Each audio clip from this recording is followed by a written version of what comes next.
दररोज मसर राखून मला वैताग आलाय. म्हणलं आता मसर आता राखायची बंद करायची. आता घरची कामं मी करणार.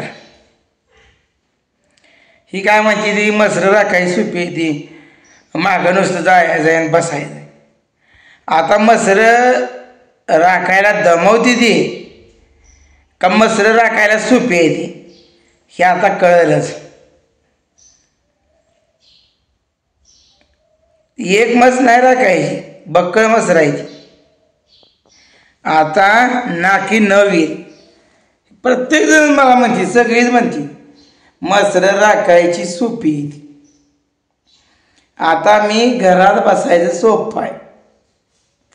बघू आता मसर राखायची अवघड आहे का घरचं काम लय अवघड आहे. बघू आता मला बी आज घरी बसली ती बरं वाटायला लागली. तुम्हाला सांगतो थाटन थाट 1 मिनिट सुद्धा दगडावर सुद्धा बसू देत नाही. इतके जनावर तुम्हाला सांगतो दमवती ती. आणि ह्यांना काय वाटतंय जनावर सोपी येते. आता पूजाला म्हणावं राख मसर, उलट तुला मसर राखलेली चांगलं आहे. इथं घरी बसून पण काय निवांत आळशी झाली. आता मसर राखले सोपं आहे. बरोबर आहे. बापू बसलाय आपला निवांत. तुम्हाला सांगतो 1 नाही 2 नाही. बाप ए बापू ये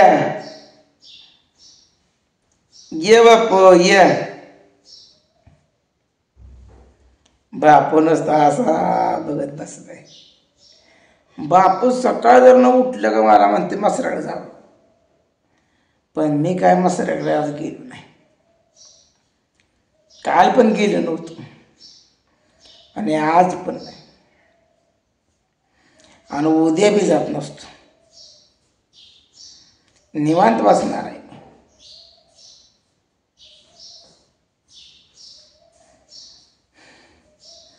ऊन कडक पडतंय.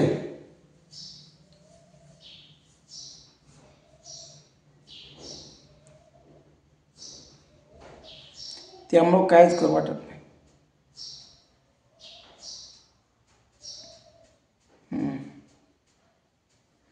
लय डोक्याला तुकाट नाही. मसर 1-2 हिंडवायचं म्हणलं का तर कसं झालं माझ्या आता कुसळ झाली.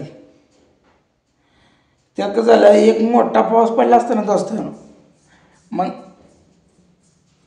जे वाळलेलं गवत होतं का ते पुन्हा सांगतो तुम्हाला अजून हिरवंगार झालं असतं.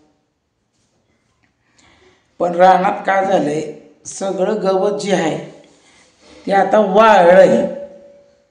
म्हणजे आता ती कुसळ व्हायला लागली ती. त्यामुळे आता मसर काय थांबणार. आणि ऊन पडलं की तळ्यात जाऊन बसतील. काय करायचं. डोक्याला एक कुठं नाही का लय कुठं नाही दोस्त. यांना वाटलंय बसतंय. आता घरचं काम काय बी असू द्या. घरच्या बी कामाचा मला कंटाळा येत नाही आणि बाहेरच्या कामाचा कंटाळा येत नाही.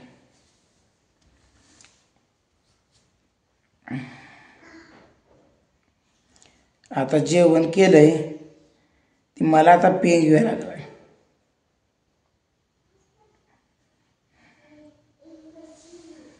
लय काम आहे हो तुम्हाला सांगतो. एक पाईपलाईन केली होती पहिली आपली जुनी. त्या पाईपलाईनीत काय अडकलंय काय माहीत. हे कुठून उलटं पाणी सोडलं तरी बी खाली पाणी जाईन, खालनं सोडलं तरी बी वर येईना. आता नेमका कुठं फॉल्ट आहे हीच काय कळणार झालं. बघू आता कसं कसं होतं नियोजन. काय ती उकरावं तर लागणार आहे.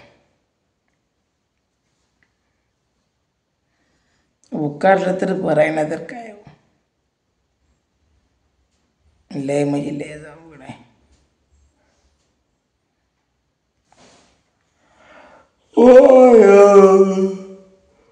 काय सांगायचं आहे दोस्तानं, कटायला यायला लागलाय, पिंक यायला लागलाय. जसं जेवण करल, जेवण लय भारी आज केलं तर, भात भाजी वडलंय आपलं. त्यात डोकं बधीर व्हायला लागले. एखादा डुलका घेतला ना मग फ्रेश होतं. काय होतं, याला सकाळचा व्यायाम करते आणि ती व्यायाम केल्यामुळं काय व्हायला लागले, दुपारचा आळस यायला लागलाय. बरोबर नाही दोस्त.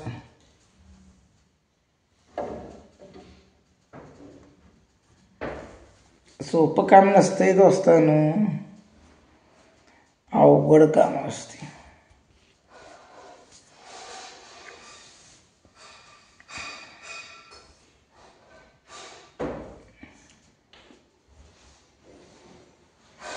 आता तुम्हाला सांगतो, गारठ बी सुटायला लागली. आता सकाळी इतकं गारठ लागतंय की बोलायचं काम.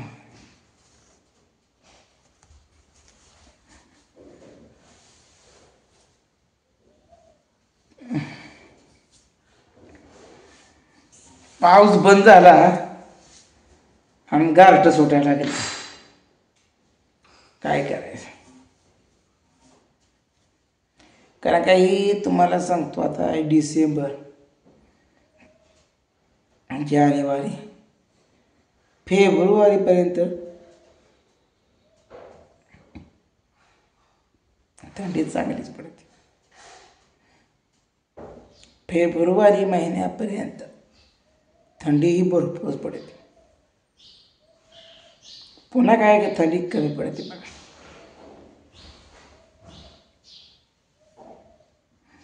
पण आता एवढा महिना तर थंडी कडक आहे. पुन्हा काय अडचण नाही.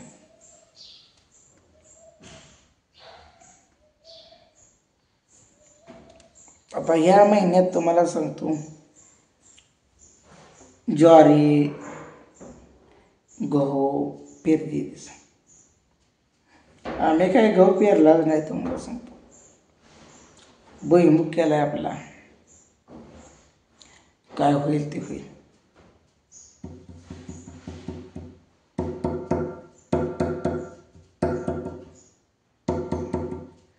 ते भुईमुग पण आता तुम्हाला सांगतो, कोकाट्या ही हाणावं लागते त्या, कारण का रानात इतक्या कोकाट्या येते त्या की भुईमुग जसा उगवल तसं पाकच हायला गेले. त्यामुळं कोकाट्या हाणणं गरजेचं आहे. कोकाट्या आता मी गोजावूनही लावली ती, पण तुम्हाला सांगतो, दिवस मावळला की कोकाट्याला थवाच्या थवा येते. त्यांना रानात दुसरीकडं कुठं खायला नाही, हिथंच खाते ते, पाक संपवते. बोलायचं काम सुद्धा नाही, इतकं संपवते. कोकाट्याला आता हाणणार को, मलाच जावं लागणार आहे आता हाणायला. आता एवढं मुलकाचं महाग बियाणं, फायदा काय होणार सांगा बरं. बी लय महाग आहे. 4,000चं बी घातलंय नुसतं. आता त्याचे खारोडे बी येते द्या, पाक उपसूनच काढते द्या.